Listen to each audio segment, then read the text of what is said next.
তো আজকে আমি তোমাদের সাথে শেয়ার করতে চলেছি আমার মোস্ট ভাইরাল একটা ভিডিও, যে স্পিল আর্ট কীভাবে করি আমি।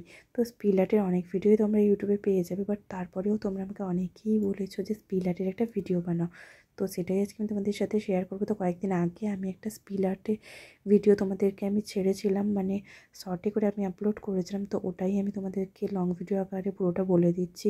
সো ফার্স্টে আমি একটা গ্লাসের ভেতর হালকা একটু জল নিয়েছি, তার মধ্যে কালার, মানে আমি এখানে ব্লু অ্যাক্রিলিক কালার ইউজ করেছি, দিয়ে ভালোভাবে মিশিয়ে নিয়ে খাতার ওপর এবার আমি ঢেলে দিয়েছি। তো এখানে আমি A5 সাইজের একটা খাতা ইউজ করেছি, এটা হচ্ছে 140 GCM।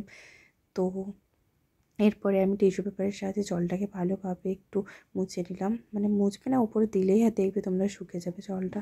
তো এরপরে আমি তোমরা যেটা আঁকতে চাও ওটাই এঁকে নেবে। তো এখানে আমি একটা কালী মায়ের মূর্তি আঁকতে চাইছি, তো ওইটাই আমি এঁকে নিলাম।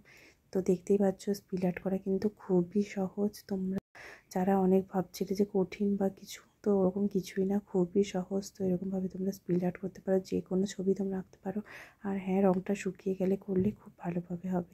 সো আজকের জন্য এতটাই। যদি তোমাদের কোনো কোয়েশ্চেন থাকে আমাকে অবশ্যই কমেন্ট করো, তো আমি পরের ভিডিওটা ওটা নিয়ে বানাবো। তো দেখা হচ্ছে পরের ভিডিওতে।